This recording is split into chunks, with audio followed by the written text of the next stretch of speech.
क्या हाल है? Live in relationships. जितना ये वेस्टर्न कल्चर इंडिया में आता जा रहा ना, नई नई टर्म्स आती जा रही हैं, हुकअप्स कल्चर वगैरह आ गया, लिव इन रिलेशन आ गया है, और भी पता नहीं बहुत सारी चीज़ें हैं, रेड फ्लैग्स ग्रीन फ्लैग्स, बहुत ज़्यादा फ्लडड सा हो गया ये। तो लिव इन रिलेशनशिप की बात कर लेते हैं। इंडियन कल्चर के हिसाब से, इंडियन पर्सपेक्टिव के हिसाब से एक बार देखते हैं इसको। तो कल्चरल तो तुमको पता ही है यार, अरेंज मैरिज है, ठीक है ना, शादी करो साथ रहो, वो तो हो गया कन्वेंशनल सीधा तरीका। बट न्यू यूथ है, जनरेशन फर्क है, अलग चीज़ें चाहिए, ज़्यादा एक्साइटमेंट, ज़्यादा एडवेंचर चाहिए,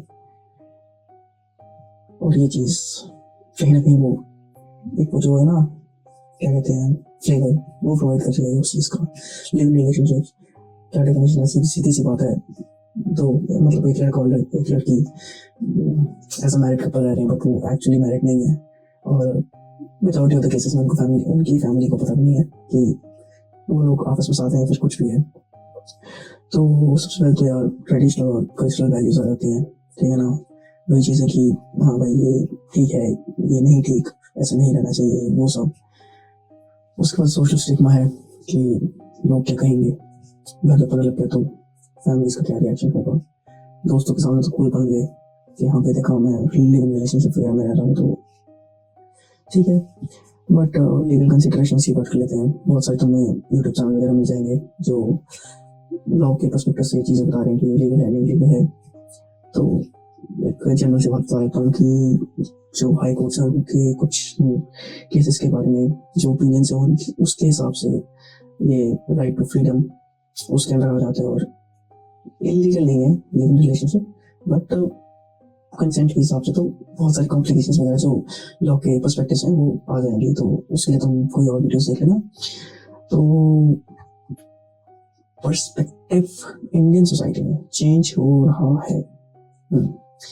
जेन ज़ी आती जा रही है, जेन अल्फा नया टर्म आ गया, मेरे को तो पता नहीं क्या है ये, मतलब और ज़्यादा 2010 2020 या उसके हिसाब से कहते हैं उन्होंने एराज के हिसाब से बांट रखे हैं। तो क्यों पॉपुलराइज होता जा रहे हैं, तुम देखोगे यार जितने मेट्रो सिटीज है ना, वहाँ पे जो वेस्टर्न कल्चर है वो बहुत ज़्यादा हाई लेवल पे पेनिट्रेट कर रहा है, ठीक है। हुकअप कल्चर हो गया, ये रेड फ्लैग्स ग्रीन फ्लैग्स ये वाली चीज़ें हो गई, बहुत सारे कपल गोल्स वगैरह, बहुत जल्दी जल्दी ये सब इंडल्ज होता जा रहा है, वेस्टर्नाइज हो रही है हमारी सोसाइटी। सबसे पहली शुरुआत यहीं से होती है, ये अपने जो मेट्रो सिटीज़ हैं, दिल्ली, गुड़गांव, बैंगलोर, कोलकाता, इन सब चीज़ों से। तो urbanization and globalization major factor है इसका, ठीक है ना। यूथ का जो माइंडसेट है कि नहीं भाई हमको कूल बनना है, हमको फ्रीडम चाहिए, हम अपने डिसीजंस खुद लेना चाहते हैं, और बहुत सारी चीज़ें, वो सब चीज़ें हैं।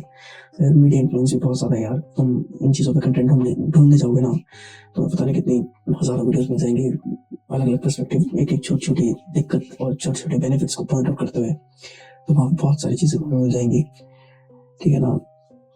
तो एडवांटेज तो है यार, ठीक है, हर चीज़ आती है एडवांटेज के साथ आती है, डिसएडवांटेज के साथ आती है। एडवांटेज सबसे जो दो बड़े पॉइंट्स हैं जो मुझे समझ आता है इंडियन कल्चर के हिसाब से, वो है फ्रीडम, क्योंकि अगर तुम्हारा बॉयफ्रेंड या गर्लफ्रेंड भी है तो मेजॉरिटी ऑफ द केसेस में वो पेरेंट्स को नहीं पता होता, वो छुपा के रखते हैं बच्चे, तो फ्रीडम मिल गई तुमको। फिर दूसरा है जो सेक्सुअल एक्टिविटीज़ है ना, वो एक बहुत बड़ा रीज़न है। तुम तो भी देख रहे हो जो ओयोस की सेल है, मतलब ओयो की बुकिंग्स वगैरह हैं, वो बहुत ज़्यादा हाई रहती है, 2-3 घंटे के लिए कपल रूम रेंट कर रहे हैं जस्ट बिकॉज कि उन्हें सेक्सुअली इंटीमेट होना है, उसके लिए उनके पास जगह नहीं है। ये वाली दिक्कत सॉल्व कर रही है। देखो यार, लिव इन रिलेशनशिप है ना जो, वो मेन इस पर्सपेक्टिव से आया था कि तुम कंपेटेबिलिटी चेक कर लो कि as a non married couple, अगर तुम मैरिड कपल की तरह रहोगे तो क्या तुम सर्वाइव कर रहे हो, खुश रह पा रहे हो, वो सब चीज़ों के लिए था। बट जब ये इंडियन कल्चर में आया ना, इसको एज अ उस टाइप से देखा गया कि हाँ भाई कितना कूल बन रहा है ये लिव इन रिलेशनशिप में, कितना खुश होगा वगैरह वगैरह वगैरह। तो यार पर्पस डिफीट हो गया, क्योंकि डेफिनेशन चेंज हो गई, रूल चेंज हो गए, परसेप्शन चेंज हो गया, और पर्पस डिफीट हो गया, ठीक है ना। फ्लेक्सिबिलिटी है यार, डिसीजन मेकिंग दोनों के हाथों में आ गई, इमोशनल सपोर्ट है कि कहते हैं हाँ भाई वो बंदा बहुत इजीली अवेलेबल है, तुम्हारे आसपास रह रहा है 24/7, ठीक है ना। चैलेंजेस की बात कर लेते हैं। कमिटमेंट, आजकल की जो जनरेशन आ रही है और जो आने वाली है उसमें कमिटमेंट इश्यूज बहुत ज़्यादा हैं। अभी तुम देखोगे friends with benefits etcetera etcetera, बहुत सारी चीज़ें जो हैं ये बढ़ती जा रही हैं, डाइवोर्स केसेस बढ़ते जा रहे हैं क्योंकि कमिटमेंट इश्यूज आने लग गए हैं, ठीक है। लोग अपनी जो कमिटमेंट होती है ना कि हाँ भाई मैं सिर्फ इस बंदे को कमिटेड हूँ, इसके लिए मैं वो हर चीज़ करूँगा जो कमिटेड बंदे को करनी चाहिए, अपनी बाउंड्रीज में रहूँगा, वो बहुत सारी चीज़ें कहीं ना कहीं कॉम्प्रोमाइज हो रही हैं और कमिटमेंट का जो लेवल है वो कहीं ना कहीं बहुत ज़्यादा डाउन जा रहा है, ठीक है ना। लीगल रिकग्निशन नहीं है, तुम लॉ के हिसाब से देखोगे बहुत सारी कॉम्प्लिकेशंस हैं, ठीक है ना। कोई ना कोई पॉइंट पकड़ा जा सकता है, डोमेस्टिक वायलेंस होगी या फिर किसी भी तरह का कुछ भी हो गया तो वहाँ कहीं ना कहीं तुम लीगल केसेस में फंस जाओगे और निकलना इतना ईजी नहीं है। इलीगल नहीं है बट इतना लीगली प्रोटेक्टेड नहीं है कि इस पर कोई लॉ या फिर कोई सेक्शन वगैरह हो जो इसको डिफाइन कर रहा है कि ये क्या चीज़ है और क्या क्या इसके आसपास की जो रेगुलेशन है वो किस टाइप की होनी चाहिए कि इजीली डिसीजन लिया जाए। तो इन चीज़ों में ना बहुत ज़्यादा कॉम्प्लिकेशंस और आगे जाके अनसर्टेनिटी आ जाती है कि किस टाइप की जजमेंट आएगी, ठीक है ना। फैमिली प्रेशर, घर वालों को तो नहीं पता और अगर पता है और अगर पता लग गया तो सबसे पहले रिकमेंडेशन तो यही आती है कि इसको तोड़ दो, बट नहीं, तुम्हारी एज मैरिज की है या फिर तुम लोग इतना ज़्यादा कंपेटेबल हो या फिर तुम्हारे घर वाले इतने ज़्यादा अंडरस्टैंडिंग है तो वो कहीं ना कहीं कहते हैं कि भाई शादी करो, खत्म करो। उनकी बात गलत तो नहीं है, ठीक है ना, शादी करो और खत्म करो, बेस्ट चीज़ है। बट फिर वही बात आ जाती है क्योंकि शादी में है कमिटमेंट, पेरेंट्स की इन्वॉल्वमेंट, ठीक है, आगे तुम्हारा बच्चे वगैरह चाइल्ड वगैरह होंगे, वो सब चीज़ें हैं, ठीक है ना। रिस्पॉन्सिबिलिटीज़ हैं कि हाँ भाई एज अ मैरिड कपल अब हम साथ रह रहे हैं तो चीज़ें देखनी है, तो बहुत सारी चीज़ें हो जाती हैं, ठीक है ना।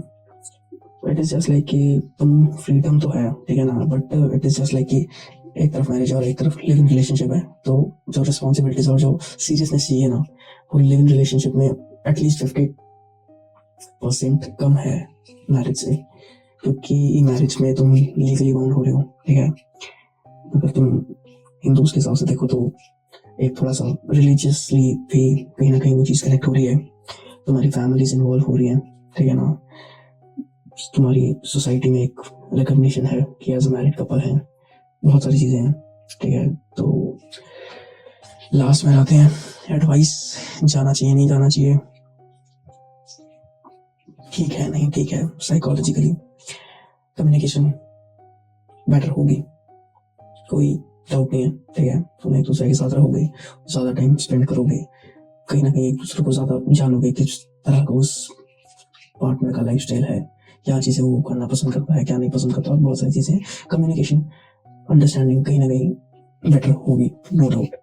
लीगल अवेयरनेस, अगर तुम जा रहे हो देख लो, पढ़ लो, समझ लो लीगली क्या सीन है इस लिव इन रिलेशनशिप के आसे पासे। बट अगर मैं एक पर्सनल लेवल पे सजेशन दूं तो मेरे हिसाब से मत जाओ, क्योंकि पता क्या है यार, एक बार तुम उस अपना फ्रीडम में घुस गए ना, तुम्हें वही आदत पड़ जाएगी। लिव इन रिलेशनशिप को कन्वर्ट करना मैरिज में ऐसा नहीं है कि पॉसिबल नहीं है, बहुत सारे लोग करते भी हैं, अच्छी बात है, बट कहीं ना कहीं डिफिकल्ट हो जाता है क्योंकि तुम्हारी रिस्पॉन्सिबिलिटीज वगैरह बहुत एक्सट्रीम लेवल पे एकदम से सिर्फ एक सर्टेन इवेंट के बाद बहुत ज़्यादा बढ़ जाएंगी।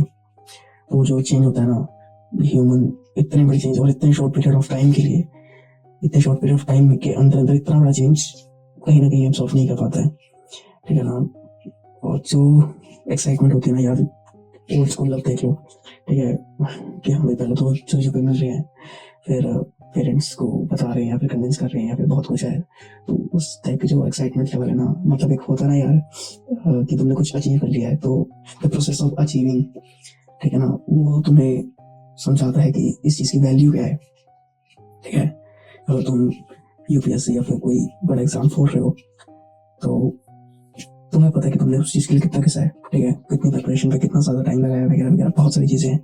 तो जब तुम वो मेहनत कर रहे होते हो ना, संघर्ष, तब तुमको समझ आता है कि क्या है उस चीज़ की वैल्यू, अगर मैंने अचीव कर लिया तो क्या पोजीशन होल्ड करेगा या फिर क्या वैल्यू है इस चीज़ की।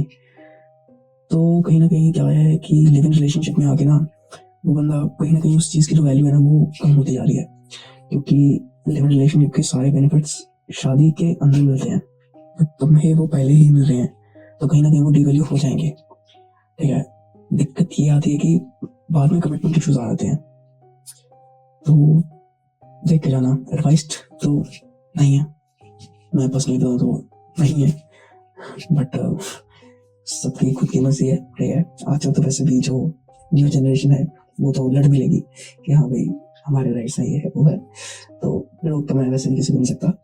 बट अगर तुम जा भी रहे हो तो थोड़ा सा इसको स्टडी कर लो, थोड़ा सा साइकोलॉजी के बारे में पढ़ लो कि क्या चीज़ है क्या चीज़ नहीं है, कंपेटेबिलिटी देखो, फैमिलीज देखो, क्योंकि फिर कुछ पेरेंट्स बहुत ही ज़्यादा अगेंस्ट होते हैं इस चीज़ के।